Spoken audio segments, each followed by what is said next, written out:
What up, Fight World? It's your boy Ego, and I'm back with some more boxing. Ego's Matchmakers, new episode. Let's go. And I put together a new one for you. For those new followers, new subscribers to my channel who don't know what Ego's Matchmakers are, it's basically me playing matchmakers. I try to think of creative but realistic matchups. So you're not going to see too many matchups like Pacquiao and Mayweather because it could happen, but it doesn't look likely based on what we've seen in the past. So I'm trying to put together some real good matches. I've put together some that have actually come into fruition in the past. So we're just going to keep this thing rolling. And this one I think is a great card if they are able to get something done like this. And that's Canelo Alvarez, James Kirkland as the main event. And then you also have Austin Trout versus Alfredo Angulo. So also in Matchmakers, what I do is I break it down and give you my explanation as why I put this together. I don't just arbitrarily put two names together and say fucking fight. I tell you why and I explain it. So as far as the co-main event, Alfredo El Perro Angulo versus Austin Trout.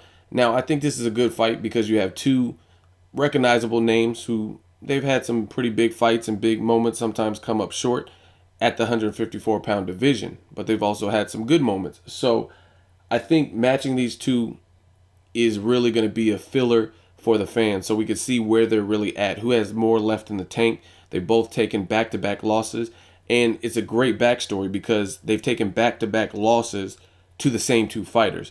Alfredo Angulo fought Erislandy Lara, and he was doing good. He knocked Lara down twice, and he was stopped. He had a freakish swelling, and his eye was swelling up like a fucking football, and he turned his back, and then the fight was called off. Then after that, he fought Canelo, who was off of a loss to Mayweather. Canelo just destroyed him, just absolutely showed how vicious and filthy his inside game is, and just tore him up.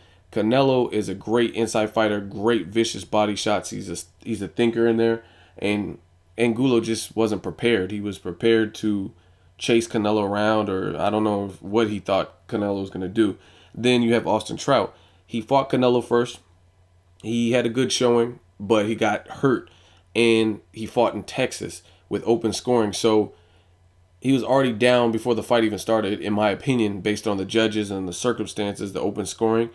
Anything that you do, you have to do it better because Canelo, they're already, they're already going to show favoritism and bias, and that's just what it was.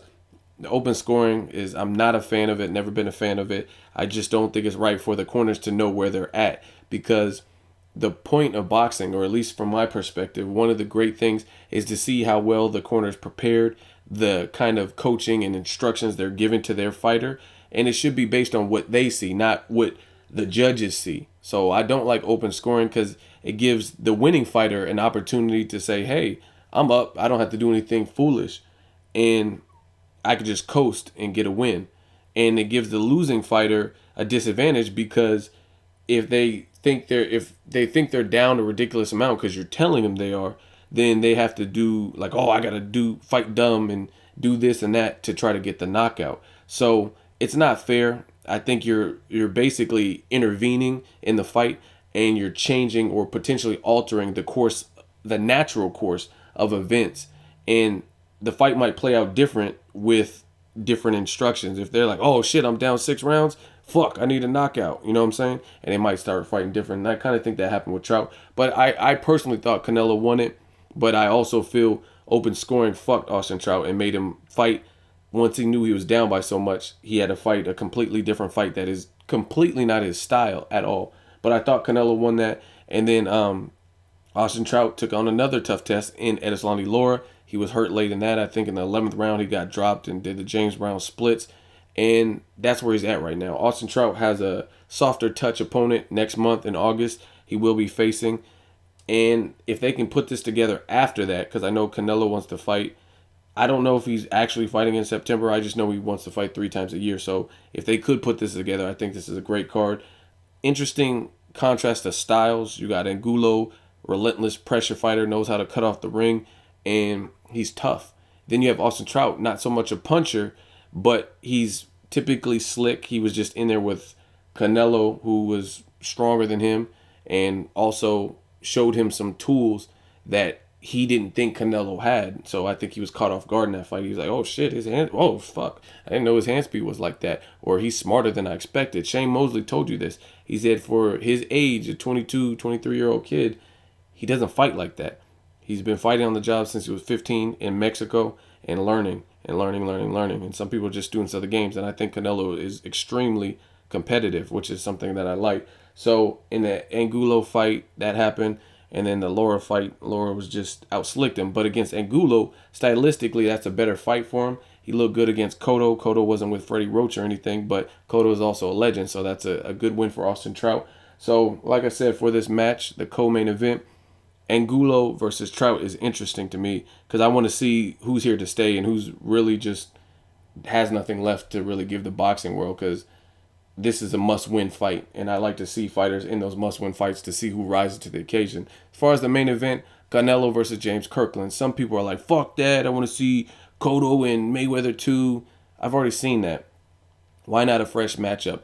James Kirkland and Canelo. Some people prefer Miguel Cotto versus Canelo. Trust me, I'm a boxing fan. I'm not anti that. But you can still sit on this fight. You can give Cotto, if he wants to fight again, I don't know, he's a family man. But if Cotto wants to fight again this year, you can give him a middle-of-the-road type of opponent, maybe at 160, 154.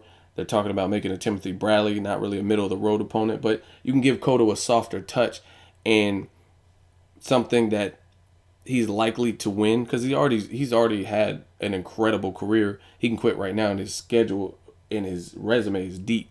So my thoughts on Canelo Cotto, as much as I want to see it, it can still wait. Plus, you can let these guys continue racking up wins or continue looking good and building their audience and their brand to the point where by next year, 2015, Cinco de Mayo, if you make Canelo versus Miguel Cotto, it's huge.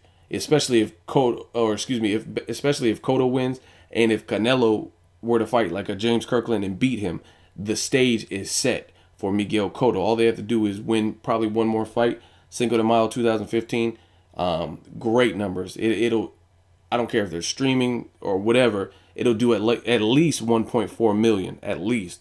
Canelo has showed you he has a healthy fan base. Now, the reason I like Canelo-Kirkland, one, I want to see James Kirkland back in action, more active, and I like James Kirkland. SMS Promotions kind of rocky. A lot of their stable is inactive, but he's an exciting fighter. Some people weren't, they didn't favor Laura's style of fight. He was too defensive. And in my opinion, I also feel Laura won, but I also think that he let off the gas and didn't use as much offense to really put his stamp on it. You know what they view Canelo as, and he kind of left doubt in people's mind by not stepping up his offense, and then Canelo was at least trying to push and make the fight. So I still think Laura won, but I think he could have did more to be more impressive, just so it's clear cut and nobody could say shit. And he didn't really do that, in my opinion. He won, but he won by a slim margin. Now, Kirkland, Canelo, again, you don't have to worry about either fighter running. You don't have to worry about James Kirkland running. The interesting thing, some people aren't fancy. They're like, oh, James Kirkland doesn't have a chin. Maybe, maybe not. A lot of people take the Ishida fight out of context. You have to put it in context. And the fact of the matter is, he wasn't with Ann Wolfe. James Kirkland is not the most mentally stable fighter, in my opinion. So you never know what you're going to get. That's good and it's bad. Well, it's not really good. It's really just bad. It's good when it's good and it's bad when it's bad, if that makes sense. So I think he just wasn't prepared. Ishida has no punching power, and I think he just, I don't know what was into him that night. It just fell apart and was hurt. Because if you look at it, we all know Ishida is a bigger puncher, we all know Angulo is a bigger puncher than Ishida, and Angulo didn't stop Kirkland. He hurt him, I think, in the first round, but he didn't stop him. So I think James Kirkland having no chin and all this shit is overstated, because you're using the Ishida fight. And like I said, I don't really know. I'm not making excuses. I don't know what the fuck was going through his head or his conditioning or whatever. But when he's with Ann Wolfe, he usually comes to bring it. He looked good in the Angulo fight, a much bigger puncher, and he didn't get knocked out, and he actually stopped Angulo. So he showed that dynamic where he can battle the storm. And then also even against Glenn Tapia, it looks like the dude can crack. He's a big dude. Glenn Tapia looks big for 154. always in shape, and he was setting out to prove something. Glenn Tapia looked like he wanted to hurt Kirkland. He talked a lot of shit leading up to it. He's young and kind of flashy, if you will, and it looked like he had bad intentions. He just ran out of gas, and then Kirkland's veteran experience, relentless pressure was too much. So I love this fight as a main event. Some people, like I said, don't like it. They're like, oh, Kirkland gets stopped. But it could be true because Canelo's inside game is disgusting. And we've seen the Ishida-Kirkland. If the Glenn Tapia-Kirkland shows up, this is an awesome fight. And that's part of the intrigue. You don't know what Kirkland's going to show up. And if he does show up and he comes with ready to go out in his shield, it's an awesome fight because he has the type of style and relentless pressure that I feel we haven't seen Canelo in there with. We've seen Canelo against two slick fighters, Floyd Mayweather, Edeslandi Lara, and Austin Trout, so that's a third person. We've seen Canelo fight kind of past prime, Shane Mosley, you know what I mean, someone with a name that's just not really quite there, doesn't have any impressive wins in recent memory. And we've seen him against Carlos Baldemirs and the Kermit Centrons, the Alfonso Gomez, guys that weren't as big.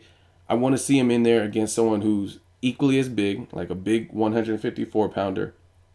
And they're going to give that dog fight that could potentially put him in a predicament where Canelo has to dig down deep and really fire shots in and put bad intentions on him in order for him to back James Kirkland off of him. And I really want to see that. Honestly, I thought Alfredo Angulo is top 3 punchers at 154. I thought he could have done that for Canelo, but his game plan was all wrong, and he looked like he got gun shy really early based on that style.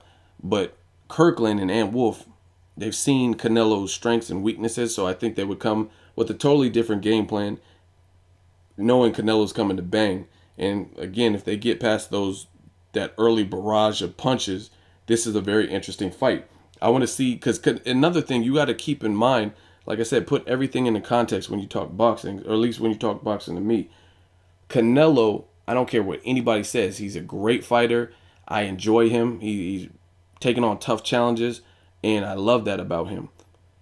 I see fatigue and stamina issues. Maybe it's cutting weight. I don't know what it is, but I've seen it, and I've seen it make an appearance in several fights.